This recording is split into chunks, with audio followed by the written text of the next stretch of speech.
Hi there everyone, sorry about the delay. Welcome to my Tuesday night live with Bend and Snap, active people getting back on track. Welcome, sorry about the slow start. I've been clicking on different buttons and things have been working quite slowly. It seems to be when we have warm weather, everything seems to work more slowly for some reason. So today I want to talk about the connection between personality types and neuroplastic pain, neuroplastic symptoms, and the definition I will use for neuroplastic pain and symptoms is where people have got an issue where they've not found any medical, physical, structural cause or no tissue damage or anything physical, which points us in the direction to an alternative explanation, which is not commonly known in mainstream medicine, which is where the brain is generating those symptoms, which will replicate a genuine, legitimate physical issue where there is actually no fault with the body. So a big part of this process for many people when they start learning about this is noticing the connection between personality types and those that are, in general, I'm not saying that everybody who has these different personality traits would develop any symptoms, but it really does appear that there is a massive thing in common, that people will recognise many of these symptoms within themselves. So please say hi if you're here and type in the chat. I'm hoping everything's working because it's saying action needed. So I'm just going to carry on regardless and hope that it's working. And apologies if it's a bit glitchy and a bit slow, I'll do my best. So it's just really, really interesting when you actually begin to look into this. And part of the screening tools to diagnose a neuroplastic condition is actually looking at what type of a person you are, what type of traits do you have. So before I move on and go a bit further into all of this, I just want to say that it doesn't matter what your personality is. We're not saying that your personality is the cause of your pain or your symptoms. We're not saying that if you are a perfectionist, for example, or a people pleaser, or somebody who worries that that's the reason for your pain, because we wouldn't want anyone to see that as a reason to blame themselves for having a symptom, because there is just absolutely no way that you are to blame for anything that is happening. This is not something that you can cause. This is something that is happening automatic. You can't blame yourself for it because it's not your fault. So that's not really the road that I would like to go down. So I wouldn't want to explain it and give anyone the wrong impression that we're saying that just because you've got a certain personality trait that some people are more likely to experience this than others, and there's nothing that you can do about that. You don't have to go away and get a whole new personality transplant. You know, that's not necessary for this to happen.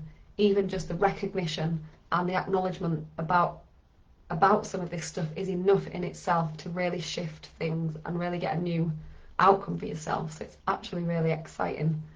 So I really hope the audio and everything's working. But what I am saying is that potentially these type of personality styles may well influence why the nervous system becomes sensitized and why your nervous system can be very, very protective. And you might have heard people calling it hypervigilant. That's quite a commonly used word. So when we talk about personalities, we're thinking about patterns that you might recognize in yourself, you know, when they're described. I'll give you some examples. It's really interesting when I do this because everything that gets shared I recognise every single one of them in myself, and I'm like, yep, tick, tick, tick. So Dr. Shubin's new book is out. It's been out for probably a month or so, maybe longer now, and I've listened to it twice now on Audible. And he actually goes through, one of his chapters is about this.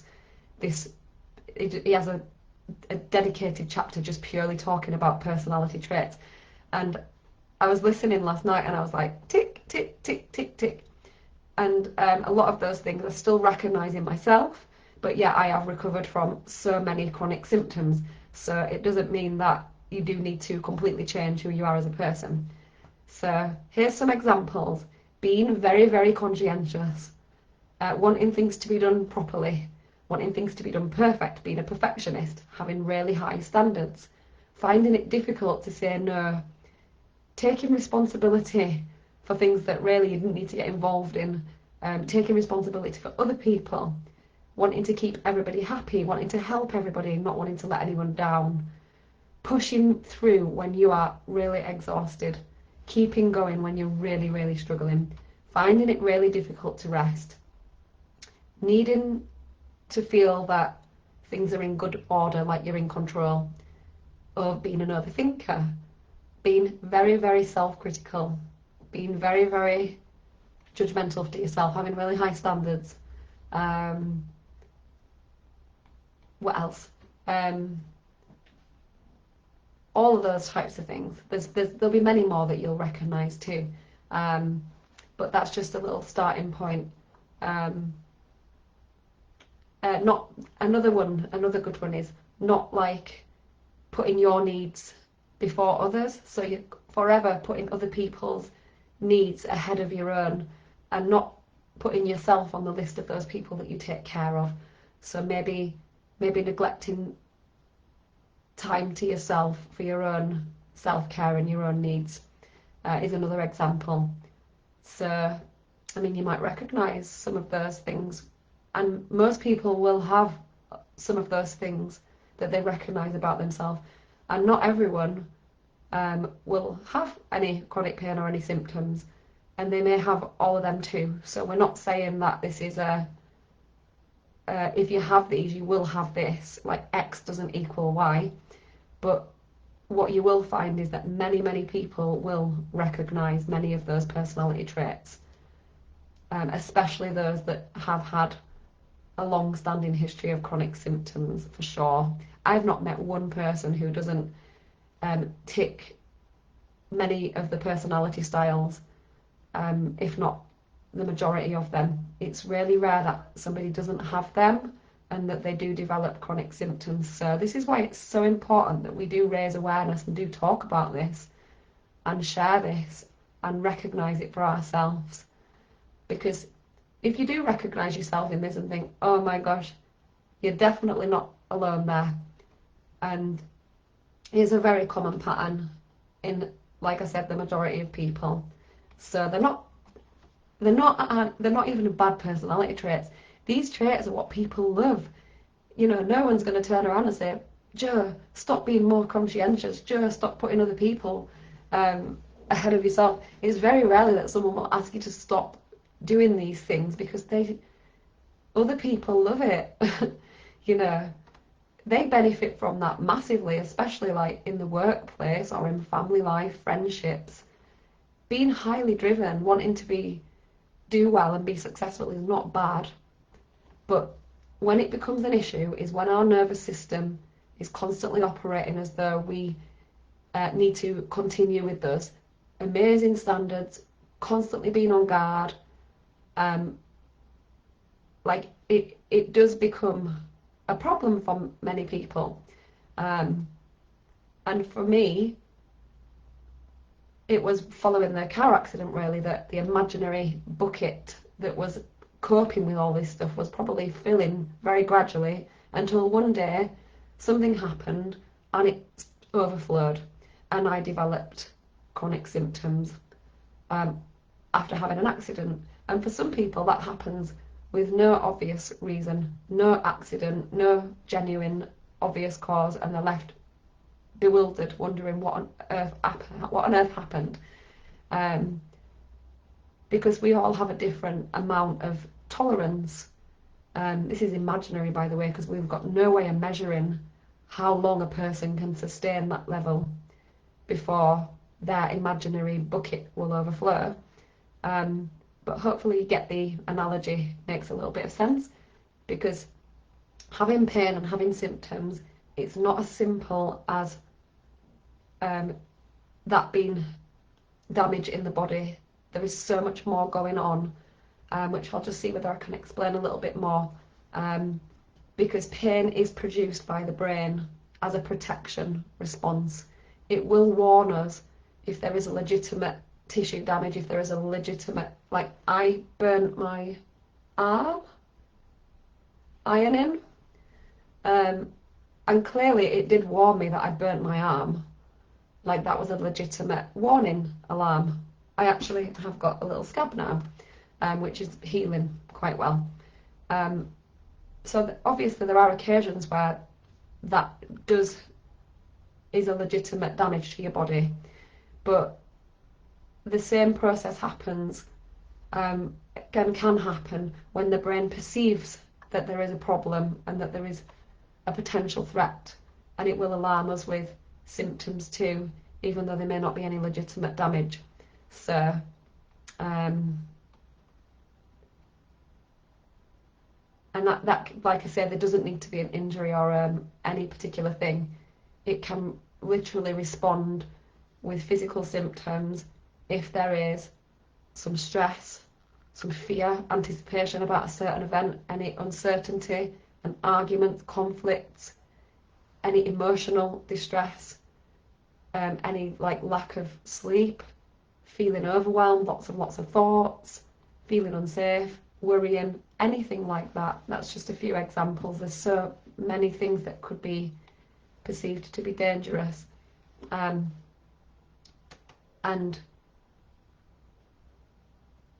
like, I mean, if you imagine, like, if you've spent your whole life, that as long as you can remember, being a carer, looking after others, worrying about others, being highly critical of yourself, expecting more from yourself, whatever you've done is not good enough, and you're the person that everybody else comes to, everybody relies on, working really, really hard, getting the exercise in, organising everything, just being whatever you might be, whether you're whatever role you're playing in your life, and not necessarily even having a moment to actually acknowledge how you might be feeling. You might not have time for that. You might not even have a chance to have a rest. You might not even have a moment just to sit down and eat something and take your time with it. Then potentially for some people that kind of approach, eventually the nervous system can get more and more sensitized to that, and when it becomes too much, they could perhaps develop some back pain, as an example, or they could perhaps develop headaches or migraines or many things. So they might just get a sudden onset of something. It could be the sensation of a urine infection. It could be anything along those lines, but then they may begin researching, they may begin trying to do physical treatments to make that better. They might start doing things differently, looking for a perfect treatment, and then monitoring, and then all of a sudden, in that attempt to make that issue feel better, to try and address that, what can then happen is that the nervous system deems the behaviours to try and address it and fix it, and oh my gosh, this is really bad, and the fear behind that, the nervous system can see that as an alternative sense of double threat. We really do need this now, but this is really serious. And then the cycle can commence, and it can then become a symptom, fear, trying to fix, monitoring, seeking for the answers, trying to fix it, attention on the body, and then it can just keep going on a loop, a crazy loop. And this is just the way that the system works, and the brain can develop a conditioned response very quickly. We talked about predictive coding, and it begins to expect, it learns what it expects is going to happen. So it just becomes that cycle that we've described before.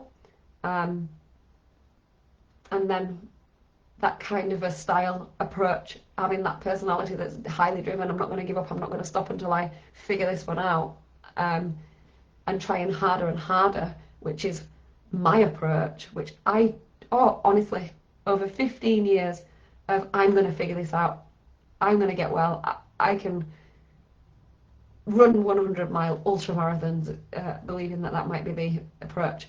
Like, that's just a really big example of how that kind of personality style is unintentionally keeping the cycle going.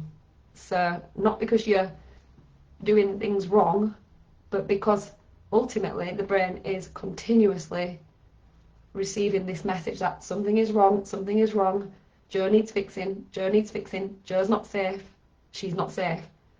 Okay, so how about the perfectionism element? Because perfectionism is something that's spoken about quite often, well, in my world anyway. I hear people mentioning it a lot. Like, if they want to get well, and that's their natural personality style, then it's really common that people will bring that along and think that they're not doing good enough at getting well, and they're not doing it quick enough, and that they should be doing better than they are, or if something crops up and things flare up, they blame that they're doing it wrong. They've ruined everything. Shouldn't have done that. Shouldn't have done it this way. So nothing feels right. It's just a really difficult situation to be in when you're feeling as though you're not getting it right, and it's not perfect. It's not the perfect recovery path. So then the brain's got another thing to worry about too. So it's the opposite to what we need to be doing with the feelings of feeling safe. The message has been that we don't need to be perfect. Perfect does not actually exist. Messages more like that are more helpful. But if this is how you are, then it's very difficult to believe that. So this is why many people do get a bit stuck in the cycle of that. But the first part of any process of change is to recognise it. It's just as simple as recognising it. And often many things on the back of that will happen just by recognising and it becoming conscious to you that you're aware of it now. You're aware that potentially that is fueling what's happening with you. So I mean, I guess a quick example for me was when I knew that those things were part of the reason why I was in the cycle, then I was able to think about that a lot more and just alter things just slightly, even a little bit slightly, can make all the difference. Even just being more open with sharing about true feelings, about what I really might want to say or share, and not putting myself at the bottom of the pile anymore. So just because you're a people pleaser, that, we're not saying that's why you've got pain, but I would encourage you to get just curious. Like I said, just bring it, just notice, recognise. You can ask yourself, am I putting a lot of pressure on here? Am I saying yes to things that really I wanted to say no to? Like, am I actually saying yes and then regretting? Am I doing things authentically that I genuinely want to do, or just because I feel I have to do it and I don't have an option? because we always have choices. We just don't always realise that we have choices. Sometimes we might think, I have to just accept that and be used to that because I don't have an option. But ultimately, it's worth just considering some of these things. So, yeah, just notice some of these things. How much time are you trying to be a fixer for yourself or other people? And another thing that is another thing that's quite interesting, the fixing mindset, because it's a lot of energy and attention going into figuring out how to solve the issue, how to make it right, and again, like, those skills come in very big handy in certain areas of life, but when it comes to neuroplastic pain and symptoms, sometimes we really have to recognise and notice that we don't need to do any of those skills in this process, because those are the things that are actually keeping the process going. So it can be really difficult. No one's saying that it's a quick click of the finger fix. And the brain gets really, really focused. And if attention goes to something, then it's just naturally just checking, testing, comparing, all these things. It just happens.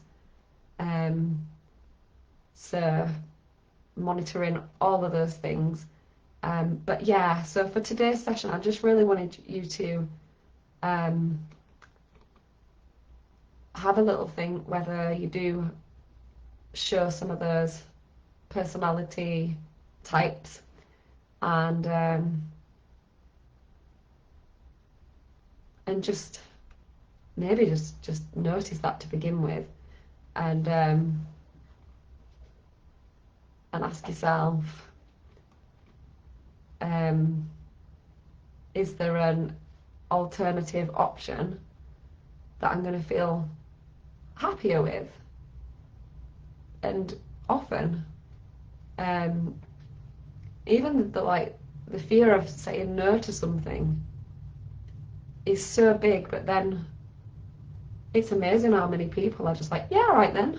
They just like really easily accept it.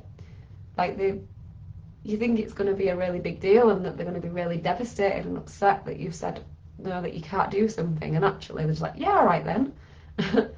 I can remember reading, I think it was some research, and it talked about, it said something about why many people struggle to say no, and I don't know whether this is true or not, and I don't even know the reference for the research, but it said that when we're young children, we hear no so many times because we might ask for something and get told no, don't touch that, no, you're not allowed that, no, you're not allowed this, that then when we grow up, we find it really hard to say no. And I guess the concept there is because we felt so upset about being told no that we don't want to do that to other people. But I don't know where I read that. I heard it somewhere and it kind of made sense to me. But realistically, just look out for what you think the personality traits that you're having that are not serving you well. The things about you that you're like, this is not working for me. And just see whether there's anything that you can do to tweak it slightly, just to suit you a bit more. Because even if it's with like being perfectionism, well, am I willing to just leave that shoe just slightly out of line? At the end of the day, you've put everything away, everything's tidied up. Am I willing to just leave that? This is just an examples of what I've personally done over the time, because I would have liked my things to have been put in certain orders, and the lights would have been in certain positions, and the curtains would have been dangling in a certain way. And I recognised that this is not working, and I'm spending so much time putting things in certain places and in certain ways And I guess that was maybe some perfectionism about wanting it to be in a perfect way, and maybe some what people might describe as OCD thoughts. But either way, you can recover from all of those things. So it's just bit by bit, just working through them. Do I really need to be such a high achiever? Does it really matter if I don't get top grade on this exam? You'll laugh at me because when I did my coaching exams, I was so nervous because I was responding as though if I didn't get like really great passes and do really well, I actually started having a twitch in my eye because my nervous system was so worried about not doing well in that. And does it really matter? Does it really equal my value as a human being if I've not got top marks on an exam? No. I realise that now. I realise a lot of stuff. And I realise that you don't always have to be the really strong one who's not able to show their emotions, who's not able to shed a tear here and there. You know, that's just personal examples to me. Like I would hold back, like showing that. And yeah, what else do I want to say? Because I've gone over slightly because I started a little bit late, so apologies for that. Yeah.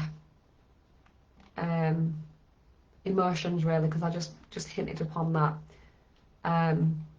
That is one big part, and actually I've just inspired myself for my next session, so I actually will in the next session do that, and I'll talk about emotions. So for today, just remember that having pain and symptoms might not mean that there's a problem with your body. Okay, you would need to get a diagnostic and you would need to have everything ruled out medically, but if you've had that done, you can teach yourself. The brain is what they call neuroplastic, which means that it's capable of relearning a new way, it's capable of developing new pathways, and it can take time and it can happen quick for some people. There's no right or wrong, there's no one size fits all, one way to do this. It's a very different journey for every single person, but there's many similarities. So if you'd like to hear more, then please, you're welcome to get in touch. But just look at some of those personality styles. You can Google TMS personality types. You can see whether you recognise any for yourself. And yeah, ask for help if you need it. But I hope it's been useful. And I just want to let you know that I'm away, okay, for the next 3 weeks. So I'll be back on Wednesday, the 2nd of September. So that means that there's going to be 3 Tuesdays that I might not be able to do the live, and it won't be at this time because I won't be in the UK because I'm going to Orlando for 19 nights. So I'll let you know in the group about what my plans are because I've not had time to even think that far ahead. But thank you so much for being here and listening, and apologies for ignoring any comments because it's not working. I should have gone on my mobile phone. But thank you as always, and appreciate you all for being here in this group. Please share it with a friend if you think that they'll benefit too. I'd love the group to grow. I think we're almost up to around 300 members now, which is lovely. But it would be amazing if that number would continue to go up, because I don't actively promote the group. I just see what happens naturally. I don't share it purposely, very rarely. So yeah, please share with anyone that you think will benefit, and let's share this with more and more people, because those people that are suffering from chronic pain, chronic symptoms, that medicine just want to pull their own hair out trying to help because they don't want. A lot of the doctors that I work with in the NHS, they don't enjoy it because they don't know what to do with those people, but this is the answer that they're not trained in. So please send them this way so we can do them a justice and really help them to really improve life for themselves, because recovery is possible if your symptoms are neuroplastic, and many are, because it's a human condition. So thank you so much, and I'll see you all next time. Bye.